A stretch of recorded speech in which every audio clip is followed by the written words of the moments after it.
Ketua Partai Politik Koalisi Indonesia Maju atau KIM, serta Menteri Kabinet Merah Putih menghadiri peringatan Hari Ulang Tahun Partai Gerindra di kawasan Sentul, Bogor, Jawa Barat. Peringatan Hari Ulang Tahun Gerindra juga dihadiri politisi PDI Perjuangan yang disebut mewakili Megawati. Langsung mengisinya. Partai Gerindra menggelar Hari Ulang Tahun ke-17 di Sentul City International Convention Center, Bogor, Jawa Barat, dan dihadiri Ketua Umum Partai Politik dari Koalisi Indonesia Maju, serta Menteri di Kabinet Merah Putih. Hari Ulang Tahun Partai Gerindra juga dihadiri politisi PDI Perjuangan yang tidak tergabung dalam Koalisi Indonesia Maju. Dua politisi PDIP yang hadir yakni Ketua DPP PDIP Said Abdullah.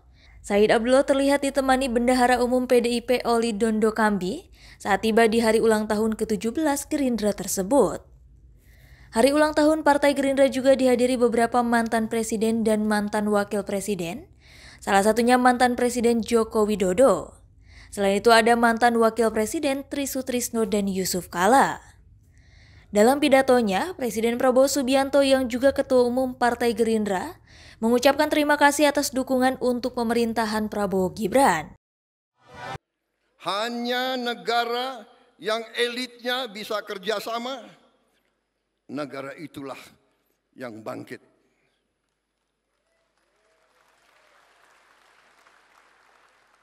Contoh sudah terlalu banyak.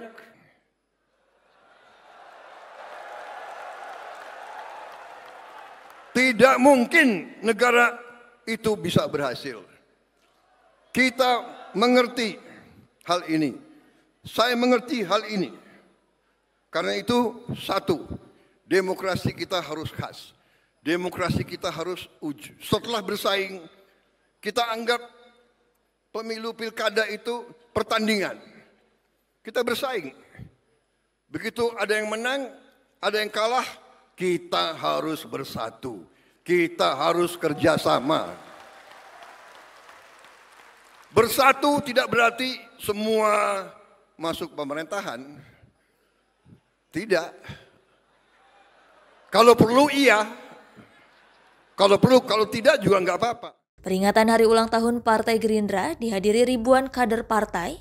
Sejumlah kepala daerah yang didukung Partai Gerindra juga hadir dalam acara tersebut.